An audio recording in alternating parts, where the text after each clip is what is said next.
अंजलि और बाकी के लोग भी उसके इस तोहफे को देखकर चौंक गए थे और फिर उसके बाद उसने जो कहा वो सुनकर तो और भी चौंक गए थे। जैसे ही उस आदमी ने अपना कमेंट खत्म किया, इधर से गर्वित और प्रीतम के मुंह से एक साथ निकला, अरे वाह क्या बात कही है, जियो मुरारी। इधर कमेंट सेक्शन में भी जो लोग अभी तक गर्वित और प्रीतम की टांग खींचने में लगे हुए थे, उन्होंने भी उस आदमी की तारीफ करना शुरू कर दिया था। हाँ यार, एक आदमी को कैसा होना चाहिए, हमारे नए एडमिन जैसा होना चाहिए।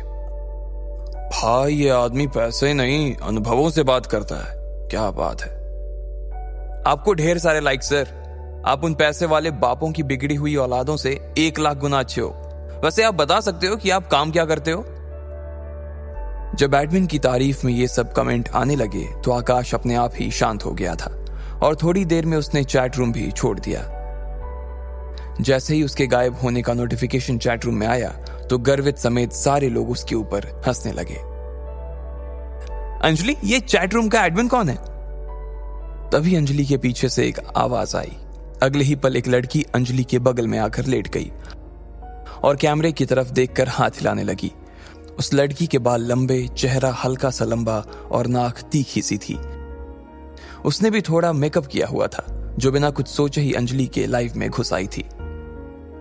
हेलो गाइस, ये मेरी फ्रेंड और मेरी रूम पार्टनर डिंपल है। मुझे तो लगता है कि ये मुझसे भी ज्यादा सुंदर है। अब आप ना मुझसे थोड़ा सा ध्यान हटाकर इसके ऊपर थोड़ा सा ध्यान दीजिए।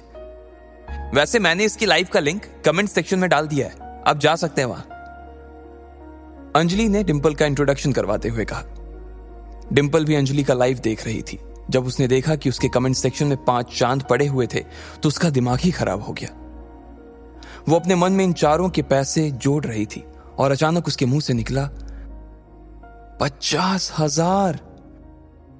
उन चांदों को देखकर डिंपल का भी मन कर रहा था कि वो उस अमीर आदमी से मिले और बात करे जिसने अंजलि को इतना बड़ा तोहफा दिया था, लेकिन उससे पहले वो इस आदमी के बारे में जानना चाहती थी। उसने अंजलि के सामने देखा और पूछा, अंजलि तुमने मेरे सवालों का जवाब नहीं दिया यार। मैं पूछ रही हूं ये आदमी कौन है? ना सिर्फ डिंपल बल्कि सभी लोग ये बात जानने के लिए बेताब थे कि आखिर वो आदमी था कौन जिसने एक ही झटके में अंजलि के ऊपर 50,000 रुपए कुर्बान कर दिए थे। अंजलि ने डिंपल की ओर देखा और कहा, यार पता तो मुझे भी नहीं है ये कौन है, नाम तो मुझे भी नहीं मालूम है और देखने से भी ऐसा ही लग रहा है कि ये सर मेरे लाइफ पर आज पहली दफा आए हैं। सर आप अभी भी यहीं पे हैं ना या गए? अंजलि ने लाइव में पूछा और इतने में उधर से उस आदमी का हाँ का मैसेज कमेंट सेक्शन में आ गया। उसका कमेंट पढ़ते ही डिंपल भी मारे खुशी के पागल हो गई थी। उसने फौरन ही उसे इम्प्रेस करने के लिए कहा, सर आप सच में ही बहुत ही कूल हो, मैं तो आपकी फैन हो गई। आपने मेरी दोस्त अंजलि को 5 चांद दे दिए, ये तो सच में बहुत कूल है। वैसे मैं आपको बताना चाह रही थी कि मैं भी अपना खुद का लाइव शुरू करने की सोच रही थी, तो क्या आप मेरे भी लाइव से जुड़ेंगे? आई प्रॉमिस मैं आपको अंजलि से भी अच्छे रिटर्न गिफ्ट दूंगी, डिंपल ने कहा और चमकती हुई आंखों से कैमरे की ओर देखने लगी। इधर जब गर्वित ने देखा कि लकी भी उस लाइव से जुड़ा हुआ था और पलंग पर लेटकर अपने फोन को देख रहा था तो उसने लकी से कहा, ओए लकी सुन, उसे देखना बंद कर। तू जानता है ना वो 1 नंबर की लालची लड़की है, पैसे देखते ही उसकी जुबान लपलपाने लगती है। कितनी बेशरम है यार ये, गर्वित ने कहा। लकी ने उसकी बात को सुनकर भी अनसुना कर दिया और आगे फोन की स्क्रीन की ओर देखता रहा। डिंपल, अंजलि ने कहा और उसे गुस्से में देखने लगी। वो जबरदस्ती अंजलि का आइडिया चुरा कर उसका काम खराब करना चाह रही थी। जैसे ही डिंपल ने अंजलि को देखा तो उसने कहा, मुझे तो तुमने कभी बताया ही नहीं कि तुम अपना लाइफ शुरू करने वाली हो। अगर तुमने शुरू कर भी दिया हो तो तुम्हें क्या लगता है कि तुम मेरे इस चांद को मुझसे छीन लोगी? डिंपल ने उसकी बात नहीं सुनी और कैमरे में देखते हुए बोली, सर मैं अपने बारे में ना आपको एक इंटरेस्टिंग फैक्ट बताना चाहती हूँ। मैं अभी तक सिंगल हूँ और मुझे ना आज तक कोई आपके जैसा बंदा मिला नहीं है। मिल भी कैसे सकता था सर, अब आप जैसे तो सिर्फ आप ही हो ना। अब अगर आपको भी कोई मेरी जैसी बंदी ना मिली हो ना तो हम लोग मिल सकते हैं, एक दूसरे को जान सकते हैं। सर आपका तो पता नहीं, लेकिन मुझे तो आपसे मिलने की ना बहुत ज्यादा एक्साइटमेंट हो रही है, डिंपल ने कहा और शर्म के मारे अपने गालों को लाल कर लिया। ये डिंपल की कला थी, वो जब चाहे अपने चेहरे का रंग बदल सकती थी। जैसे ही उसने ये बात कही, नीचे किसी ने कमेंट किया, क्या कहा तुमने, तुम सिंगल हो? उसे पढ़ते ही डिंपल एक बार के लिए बैकफुट पर आ गई, लेकिन सिर्फ उस चांद वाले आदमी का अटेंशन लेने के लिए उसने अपने आप को कैमरे पर सिंगल बता दिया था। और अगर वो चांद वाला आदमी इसमें इंटरेस्ट दिखाता तो उसके लिए सच में सिंगल भी हो जाती। वो सिर्फ एक ही चीज देखती थी, पैसा। ये लड़की यार पैसों के अलावा किसी की भी सगी नहीं हो सकती यार। कैसी लड़की है यार ये? प्रीतम ने कहा। लकी ने उसकी तरफ देखा, मगर उसकी आंखों में कोई गुस्सा नहीं था। हाँ, अभी तक मैं सिंगल ही हूं और आज तक मैंने अपना किसी को बॉयफ्रेंड भी नहीं बनाया है, डिंपल ने जानबूझकर शर्माते हुए कहा। अरे दीदी, क्या बात कर रही हो? एक लड़के ने नीचे लिखा और चौंकने वाला इमोजी चिपका दिया। अंजलि के चेहरे के भाव भी उस इमोजी जैसे ही हो गए थे। उसने डिंपल की ओर देखा और पूछा, कैसी बात कर रही हो डिंपल? सबके सामने लाइव आकर झूठ। पूरी क्लास जानती है कि अभी अभी तुम्हारा लकी के साथ ब्रेकअप हुआ है और पूरी क्लास ये भी जानती है कि तुम आजकल राहुल के साथ घूमती हो। डिंपल अंजलि की बात सुनकर हैरान रह गई थी। अरे तुम भी क्या बोल देती हो अंजलि? मैं और राहुल तो बस अच्छे दोस्त हैं यार, और इसके अलावा और कुछ भी नहीं। हम सिर्फ साथ में हैंग आउट करते हैं। और जहां तक बात रही लकी की, तो वो तो बेचारा इतना गरीब है। मैं तो सिर्फ उसकी पढ़ाई में हेल्प करती थी। कभी उसे कोई टॉपिक समझा देती तो कभी उसके नोट्स लिखवा देती थी। हाँ, जब उसे भूख लगती तो हम लोग साथ में गोलगप्पे खाने चले जाते थे। ये मैं मानती हूँ। वैसे वो पैसे देने के लिए खूब इंसिस्ट करता था, लेकिन मैं उसे पैसे नहीं देने देती थी। अब तुम लोग सोच रहे हो कि मेरे और उसके बीच कुछ चल रहा था। ये सब बकवास है यार। डिंपल से जितना हो सका उसने उतनी सफाई से झूठ बोलते हुए कहा। अंजलि को उसकी बातें सुनकर गुस्सा तो आ रहा था। सर, अगर आप वैसे डिंपल के बारे में और भी कुछ जानना चाहते हो तो मुझे भी। इससे पहले कि अंजलि आगे कुछ कह पाती, उसने देखा कि एडमिन चैट रूम छोड़कर चला गया था। उसे जाते हुए देखते ही डिंपल और अंजलि का मुंह उतर गया। इधर लकी ने अपना फोन बंद कर दिया और आंखें बंद करके अमित के पलंग पे लेट गया। उसकी शक्ल प्रीतम और गर्वित को नहीं देख रही थी। वो दोनों भी अभी इस लाइफ से जुड़े हुए थे, लेकिन उन दोनों को भी लकी के लिए काफी बुरा लग रहा था। इधर लकी दीवार में अपनी नजरें गड़ाए उसे एकटक देखा जा रहा था। उसके दिमाग में अभी भी डिंपल की कही बातें गूंज रही थी। उसे विश्वास नहीं हो रहा था कि डिंपल यह सब चीजें कह रही थी तो उसकी आंखों में जरा भी दर्द नजर नहीं आ रहा था। वो तो ये सब ऐसे कह गई जैसे उसकी और लकी के बीच जो कुछ था वो सिर्फ लकी का एक सपना था और डिंपल का उससे कोई लेना देना नहीं था। अगर ऐसे में उसे पता चलता कि लकी कौन था तो फिर वो उन शब्दों के बारे में क्या सोचती जो आज सुबह पूरी क्लास के सामने उसने लकी को सुनाए थे। तो उसकी शक्ल कैसी हो जाती। लकी एक बार तो उसका चेहरा ऐसे देखना चाहता था। ये सब सोचते हुए लकी को कब अमित के बिस्तर पर नींद आ गई उसे पता ही नहीं चला। अगले दिन जब उसके बाकी दोस्त क्लास के बाद अपने कमरे पर आ रहे थे तो वो सब लकी को भी अपने साथ ही ले आए थे। वो लोग अपना लंच खत्म कर चुके थे और उसमें उन्होंने थोड़ा बहुत लकी के साथ भी शेयर किया था। इधर लकी अपना बैंक बैलेंस देख रहा था। कल जो 50,000 उसने खर्च किए थे उसे लग रहा था कि उसने समंदर में से सिर्फ एक बूंद पानी निकाल ली थी।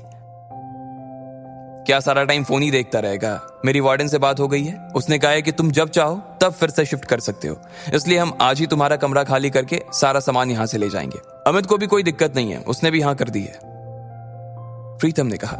लकी का भी उस कमरे में अकेले मन नहीं लग रहा था, इसलिए उसने भी हाँ कर दी थी। यार तुम लोग ना सच में जानो मेरी, लकी ने कहा और प्रीतम और गर्वित के गले लग गया।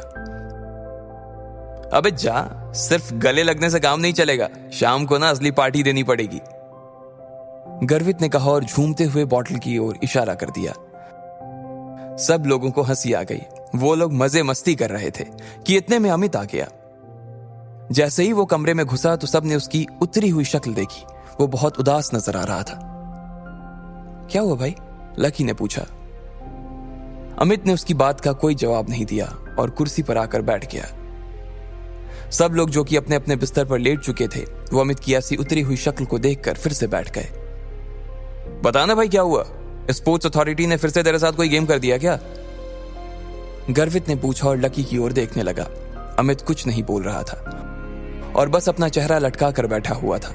उसे कुछ समझ नहीं आ रहा था कि आखिर उसके दोस्त उसकी बातों को कैसे लेने वाले थे, लेकिन उसके पास और कोई नहीं था जिससे वो ये सब बता सके, इसलिए उसने कहा, नहीं कोयल को कुछ हो गया है, और कहते ही उसने अपनी गर्दन नीचे झुका ली।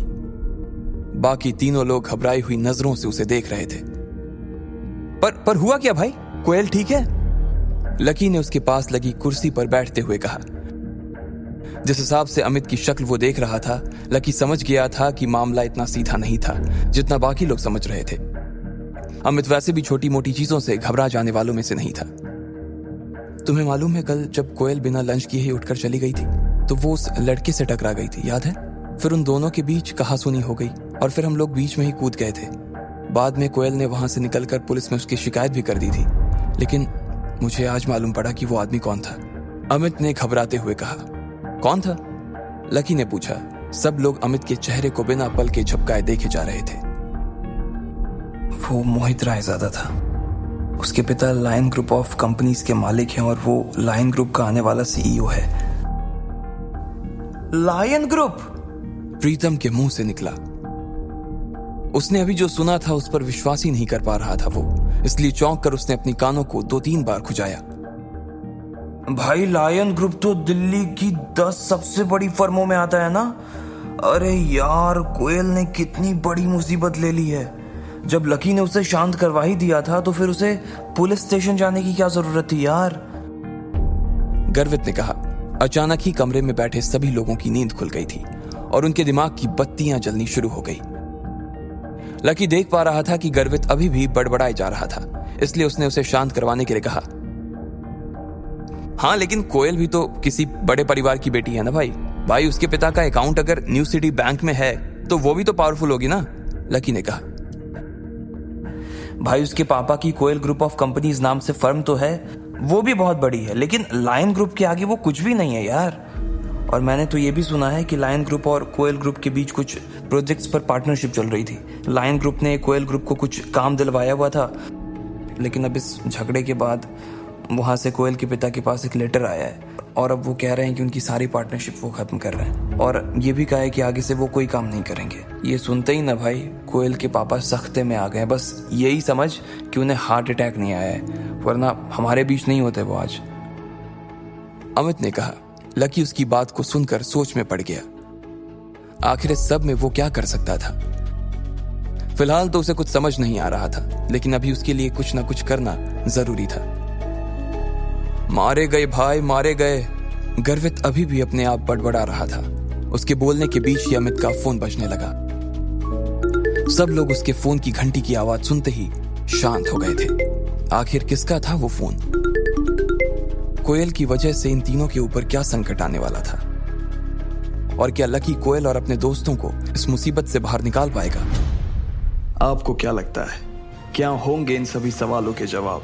कमेंट बॉक्स में कमेंट करके जरूर बताएं और सभी सवालों के जवाब को जानने के लिए सुनते रहिए इंस्टा मिलीनियर सिर्फ पॉकेट FM पर।